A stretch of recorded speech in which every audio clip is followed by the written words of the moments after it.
Bonjour tout le monde, j'espère que vous allez bien.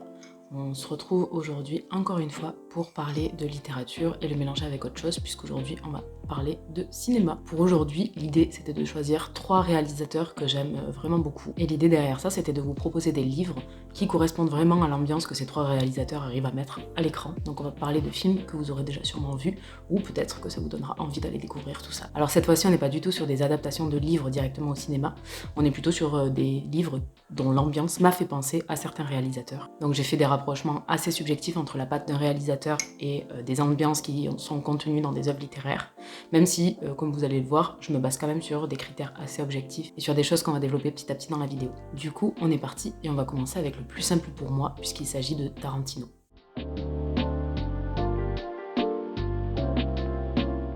Pour moi, je pense que c'est vraiment un des réalisateurs qui a un des styles les plus reconnaissables. Du coup, quand on pense à son cinéma, il y a pas mal de caractéristiques qui reviennent et qui pour moi sont assez évidentes. Et c'est vraiment assez simple de créer toute une ambiance et tout un imaginaire autour de ces films-là, autour des images qu'il peut mettre à l'écran et autour de sa manière de réaliser. Par exemple, on peut commencer par parler des personnages qui sont jamais vraiment lisses, qui sont hyper tordus, un peu bizarres et souvent même à la limite de la caricature. Et même si tout ça c'est juste en surface et que quand on gratte on trouve souvent autre chose, ça en fait quand même d'eux des personnages qui sont hyper reconnaissables et des fois ils donnent même l'impression de sortir tout droit de petits films de genre indépendant. Là par exemple, je pense directement à Hans Landa dans Inglourious Bastard qui est interprété par Christoph Waltz, qui incarne magiquement bien son personnage pour moi. On va retrouver plein de mimiques un peu bizarres qui font de lui un personnage assez mystérieux et assez détestable aussi. D'ailleurs, pour continuer à parler de ces personnages, souvent ils sont vraiment nombreux et il y en a rarement qu'un seul qui est sur le devant de la scène. Et en fait, ça va être leurs histoires imbriquées les unes aux autres qui font clairement avancer le récit. C'est par exemple le cas dans Once Upon a Time in Hollywood. Ensuite, il y a un autre ingrédient qui est assez essentiel dans le cinéma de Tarantino et qui revient systématiquement dans chacun de ses films,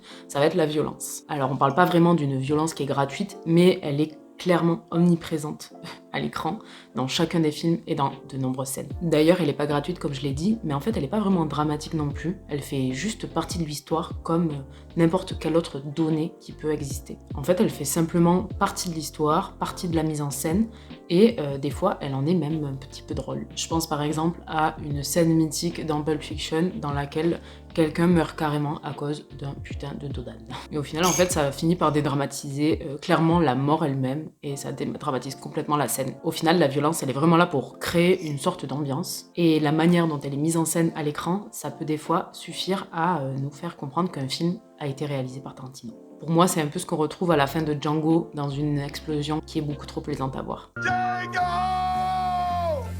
You uppity son of a...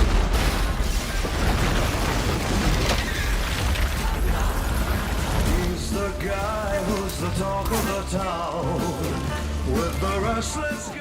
Pour terminer, je pense que ce qu'il faut vraiment noter dans le cinéma de Tarantino, ça va vraiment être le sens qui est porté au détail de la musique, au détail de toutes les références musicales qu'il va mobiliser et même de toutes les références artistiques plus largement qui apparaissent à l'écran et qui sont mobilisées souvent au bon moment. Pour moi, on est vraiment sur l'une des caractéristiques qui font des films de Tarantino des chefs-d'œuvre tels qu'ils sont aujourd'hui. Et là, je pense encore une fois à Django qui a une bande originale que je trouve vraiment incroyable. Il arrive à mélanger des influences qui viennent vraiment d'un peu partout et il en fait une sorte de patchwork qui se mélange beaucoup trop bien et qui correspondent exactement à la perfection aux scènes qu'il arrive à filmer. Et c'est là que je trouve que vraiment c'est un génie pour ça.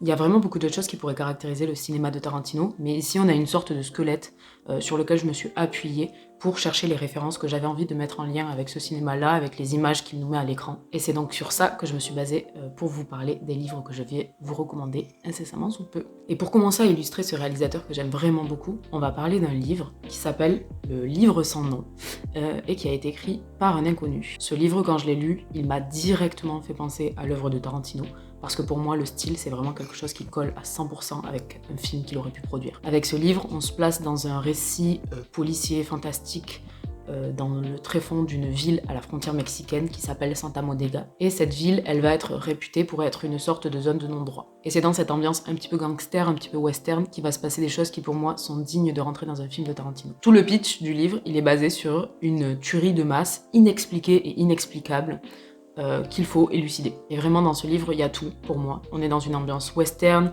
on a une sorte de tuerie de masse qui est complètement massacre avec un bain de sang partout à élucider. On a vraiment des personnages hyper marqués.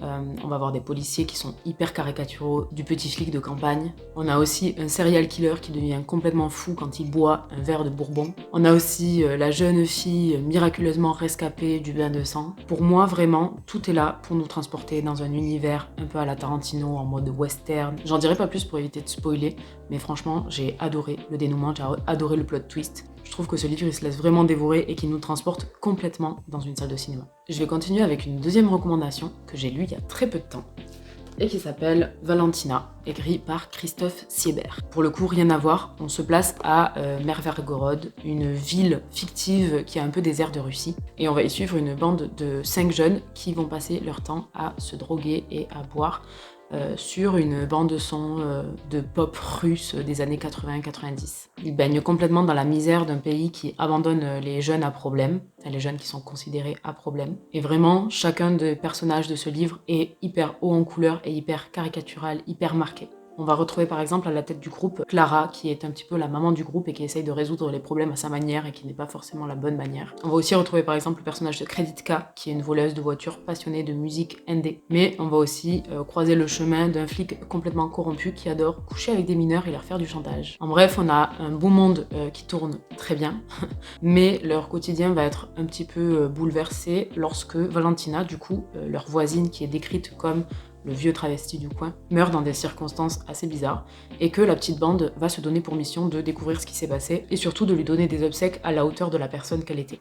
Bref, pour moi, tout y est. On a des personnages qui sont hyper extrêmes, on a de la musique qui sort du fin fond de la vieille Russie, on a un univers qui est hyper chaotique et qui est empreint de violence. Moi, je me demande presque pourquoi il n'a pas déjà été adapté au cinéma par Tarantino. Pour terminer avec ce réalisateur, je vais vous conseiller un petit bonus, c'est cadeau, c'est pour moi. On va parler d'un scénario que Tarantino a écrit lui-même, même si il n'a pas réalisé le film qui y est associé.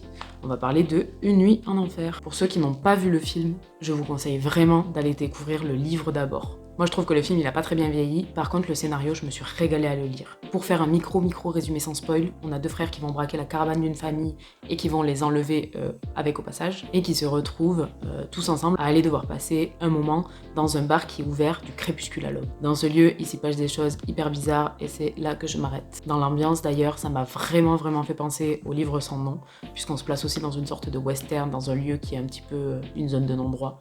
Et franchement, j'ai adoré découvrir le scénario et j'ai adoré le plot twist. Je vais m'arrêter ici pour Tarantino, mais n'hésitez pas à laisser un commentaire si vous avez d'autres recommandations qui peuvent aussi s'apparenter au cinéma de Tarantino.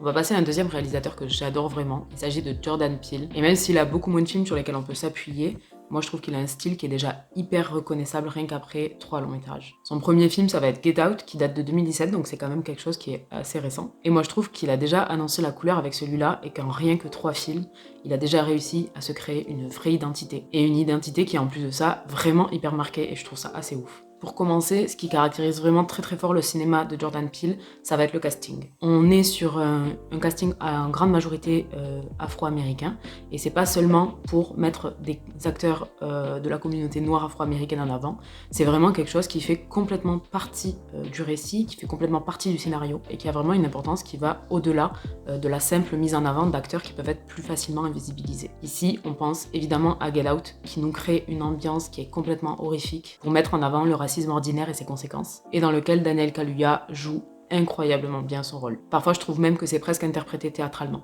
D'ailleurs si vous l'avez pas vu, faut vraiment penser à y remédier très vite si vous aimez ce genre de film. D'ailleurs vous allez me dire, quel genre de film ? Ben justement, le genre de film dans lequel il s'illustre, pour moi ça fait partie d'une deuxième caractéristique qui est hyper propre à son cinéma. On va être sur une forme hybride de thriller psychologique, un peu angoissant, format un peu horrifique, et qui flirte parfois même avec la science-fiction, comme c'est le cas dans le dernier qu'il a sorti, Nope. Il part toujours d'une base qui est hyper ancrée dans la réalité, et petit à petit, on le voit qu'il s'en éloigne à petites touches pour finir par nous plonger complètement dans quelque chose d'assez horrifique, d'assez angoissant, ou d'un peu what the fuck. C'est une dynamique qui marche hyper bien sur moi en tout cas, et quand j'ai vu Get Out, j'avoue que la première chose que je me suis dit, c'est que ça serait compliqué de faire aussi bien. Et ben clairement, je me suis trompée, puisque j'ai vu Us derrière et que j'ai adoré aussi. D'ailleurs, pour continuer, on peut aussi revenir sur, pour moi, la caractéristique qui fait du cinéma de Jordan Peele quelque chose qui nous rend un petit peu accro. Et c'est pour moi la même chose qui nous marque un petit peu sur le long terme et qui fait qu'on se souvient vraiment de ces films. Et je vais bien sûr parler du mystère et de son don pour les plot twists. Avec lui, il faut savoir qu'on ne sait jamais où est-ce qu'il cherche à nous emporter. On croit qu'on comprend, mais en fait, on comprend pas vraiment tout. Et même des fois, jusqu'après le visionnage du film, on n'a toujours pas tout compris. Pourtant, il arrive à nous disséminer des petits indices un petit peu partout, mais clairement, on est capable de les comprendre et de les interpréter que quand il l'aura décidé. Ça participe complètement à l'ambiance de ces films, et parfois, le sous-texte, il est même pas complètement compréhensible une fois qu'on a tout vu, comme c'est par exemple le cas dans Nope, et c'est peut-être des fois des choses qui lui sont un petit peu reprochées. Enfin bref, ça c'était, entre gros guillemets, le squelette du cinéma de Jordan Peele. Et c'est ce sur quoi je me suis appuyée pour faire ma petite sélection de recommandations de livres. Je vous avoue que là, je vais vous présenter des petites pépites, et on va commencer par Oudou Darling de Léonie Bischoff. Pour le coup, c'est un livre graphique que je vous propose, et pour moi, il regroupe pas mal des caractéristiques dont on vient de parler. En fait, on va se placer dans une communauté du Bayou qui est rythmée par les conflits entre l'église qui est majoritaire dans cette zone-ci et les pratiques vaudou que certains des habitants pratiquent. Évidemment, on a un climat de tension sur fond de racisme, donc pour moi déjà, on a pas mal des cases qui sont cochées. Du coup, dans ce récit, on va suivre Adèle, qui est confrontée au racisme de sa propre communauté, et qui va devoir poursuivre une quête et mener une forme d'enquête qui frôle l'horreur et le fantastique. Pour moi, dans ce récit, on retrouve vraiment beaucoup des ingrédients du cinéma de Jordan Peele. On est dans un semi-polar horrifique qui va flirter un petit peu avec l'horreur, avec l'angoisse, avec le fantastique même. On a le surnaturel et la question de la race qui vont se mélanger et qui sont vraiment des caractéristiques assez principales de ce livre. Et tout ça, ça se développe au fur et à mesure de la quête des personnages. Vraiment, si vous avez jamais découvert le travail de Léonie Bischoff, je vous conseille ce livre, mais je vous conseille aussi tous les autres qu'elle a fait parce que vraiment, je trouve qu'elle dessine hyper bien et qu'elle a un très bon sens du scénario. On va continuer pour la deuxième recommandation avec mon livre préféré de mon autrice préférée. Je vous parle de Lien de sang d'Octavia Estelle Butler.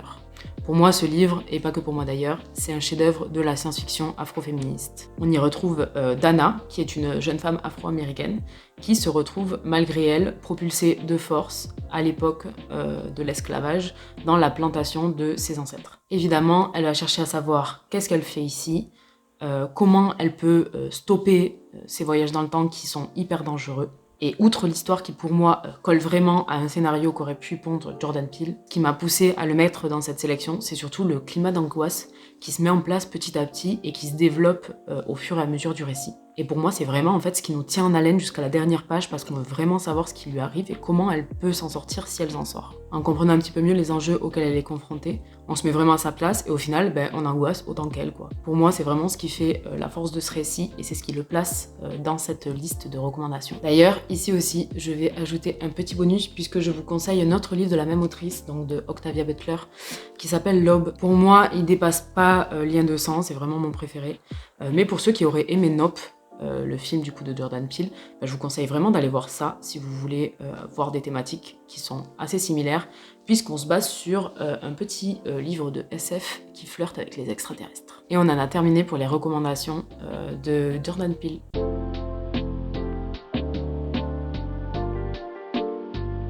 On va terminer avec un dernier réalisateur pour cet épisode, mais ça s'appelait Je pense que j'en ferai bien d'autres. Et comme aujourd'hui on s'est focalisé sur des cinéastes américains, j'ai choisi de finir en beauté par David Fincher. Alors pour lui, c'est peut-être un petit peu plus dur de trouver des caractéristiques précises qui regroupent l'ensemble de son œuvre, puisque c'est clairement celui des trois qui a fait le plus de films. Je crois qu'il en a 26 à son actif, contre une dizaine pour Tarantino, et seulement 3 pour Jordan Peele. Pourtant, moi je me suis quand même focalisée sur une partie de ses films et j'ai réussi à sortir quelques caractéristiques que j'avais envie d'exploiter en tout cas pour cette fois. Tout d'abord, David Fincher, il est de ceux qui aiment les jeux de pistes, il est de ceux qui aiment les enquêtes, l'investigation et même tout ce qui va être un petit peu décryptage d'informations. On a souvent affaire à des films dans lesquels les apparences sont assez trompeuses, la vérité est assez voilée. Et lui, il a vraiment un rôle de recherche de la vérité. Des fois, on est sur des fonds de théorie du complot, des fois, on va avoir affaire à des enquêtes policières, voire même carrément à des documentaires. En fait, pour lui, tout est bon pour pister et décrypter. Dans sa manière de créer des scénarios, lui, ce qu'il va chercher, c'est de mettre en évidence pour le spectateur des phénomènes qui l'intéressent et surtout d'expliciter les coulisses de ces phénomènes et de qui tire quelle ficelle. D'ailleurs, dans cette idée, la technologie, elle est souvent soit une aide, soit une entrave à tout le récit. Et ça nous amène à notre deuxième caractéristique principale. Parce que pour moi, ce qui fait du cinéma de Fincher, le cinéma de Fincher, c'est qu'on se place dans un contexte hyper précis et surtout, je dirais même dans un contexte technologique ou numérique. Il y a toute une partie de son cinéma qui va se concentrer sur la manière dont les informations se propagent et du coup, forcément, le thème du numérique, c'est quelque chose qui est hyper récurrent chez lui et c'est quelque chose qui le fascine carrément. Il s'attache à essayer de les décrypter, à essayer de les comprendre et parfois même, comme dans The Social Network, c'est le film entier qui est basé sur cette obsession. Il veut vraiment comprendre comment se partage l'information et comment se créent nos réseaux modernes de partage d'informations.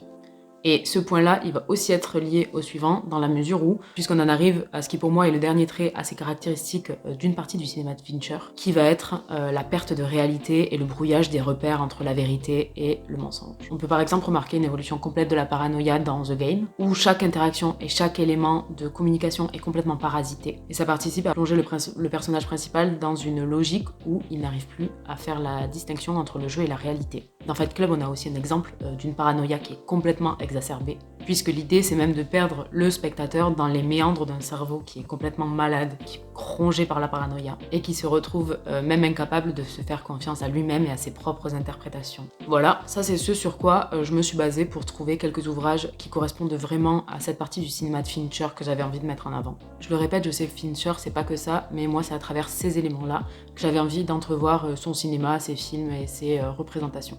Du coup, on arrive ici aux dernières recommandations de la vidéo et on commence avec un recueil de nouvelles qui s'appelle Douce Apocalypse et qui a été écrit par James Flint.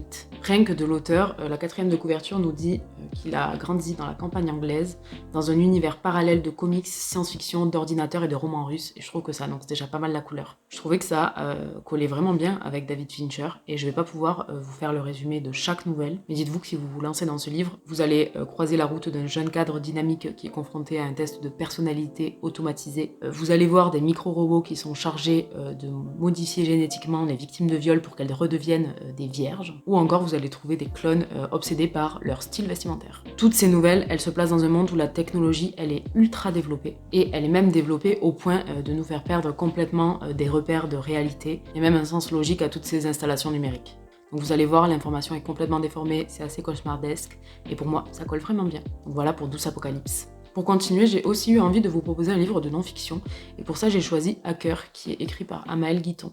Dans ce livre, on va revenir au cœur de l'histoire de la résistance numérique, puisqu'on va suivre le parcours des hackers. Et on va retracer leur parcours comme ceux qui sont par exemple sous le casque des Anonymous. On va se plonger dans le profil de personnes qui ont complètement évolué en même temps que toutes ces nouvelles technologies et qui ont appris à complètement se fondre dans la toile et à réussir à la contrôler pratiquement. Après, ça va aller aussi plus loin puisqu'on va aussi essayer de retracer toute l'influence qu'ils ont pu avoir et notamment leur influence politique. Je pense à ça parce que pas tout le monde ne sait qu'ils ont eu une influence assez déterminante dans les phénomènes des printemps arabes. Je vais pas en dire plus, mais je trouve que ce livre il se place complètement dans l'ambiance du cinéma de Fincher. Et ça pourrait être notamment un documentaire qu'il aurait pu produire, je trouve. Pour une dernière recommandation, je vais vous parler d'un livre que je vais pas tenir très longtemps comme ça parce qu'il est énorme, il fait plus de 700 pages. Je vais vous parler de La Maison des Feuilles qui a été écrit par Mark Z. Danielewski. On est vraiment sur un livre complètement ovni, qui est décousu et presque formé comme un labyrinthe. Et je vais pas trop m'épancher dessus, mais pour ceux que ça intéresse, il y a Alt235 qui a fait une vidéo incroyable qui parle de ce livre. Vraiment, il essaye de retracer toutes les ficelles et de décrypter tous les mystères de cet énorme bouquin, et il y en a vraiment beaucoup. Je vous invite vraiment à aller la voir si vous avez un peu de temps devant vous. Moi, je vais juste vous dire qu'on a plusieurs récits qui s'entremêlent, notamment celui d'une famille qui a une maison qui est plus grande à l'intérieur qu'à l'extérieur. Celui d'un homme qui devient complètement malade psychologiquement à cause d'un manuscrit, mais aussi celui d'un minotaure monstrueux caché au fin fond d'un labyrinthe. Là où pour moi ce livre il se rapporte complètement au cinéma de Fincher, ça va être dans tout ce qui est l'idée du jeu de piste et l'idée de l'investigation, mais aussi dans tout ce qui va être perte de réalité. Et il faut se dire qu'en fait le livre c'est un labyrinthe dans lequel vous allez vous engouffrer et dans lequel il va falloir essayer de ressortir. Vous allez sûrement douter, sûrement être complètement perdu, mais c'est là le but de l'expérience de lecture et pour moi c'est quelque chose qui est complètement réussi. Donc je vous conseille vraiment ce livre si vous êtes amateur de ce type d'expérience. On finit comme à chaque fois par un petit bonus. Et sans vous raconter l'histoire, je vais aussi vous conseiller d'aller lire la saga Millennium, ou au moins les 3 premiers livres de la saga qui sont écrits par Stieg Larsson. Et ceux-là, je les considère comme un bonus parce qu'ils sont du coup directement adaptés au cinéma par Fincher. Dedans, vous allez pouvoir découvrir le personnage de Lisbeth, qui est une hackeuse assez vénère et qui est trop cool. Vous allez aussi découvrir le personnage de Michael, qui est un petit peu un journaliste à l'ancienne et qui du coup va devoir apprendre à évoluer avec Lisbeth, qui est hyper instable à ses côtés. Et les deux ensemble, vraiment, ils arrivent à enquêter de manière assez cool sur des histoires assez passionnantes. Et je trouve vraiment que le récit est hyper bien construit. Moi, c'est un des premiers polars qui m'a vraiment tenu en haleine et qui m'a vraiment passionnée. J'en ai terminé pour aujourd'hui. J'espère que je vous aurai fait découvrir des choses, que vous aurez envie d'aller voir ou revoir des films et d'aller lire ou relire des livres. Moi, j'ai vraiment apprécié faire ça et je pense que je recommencerai avec d'autres réalisateurs et peut-être pas que des réalisateurs américains. Dans tous les cas, je vous remercie d'avoir regardé jusqu'ici et je vous dis à très bientôt.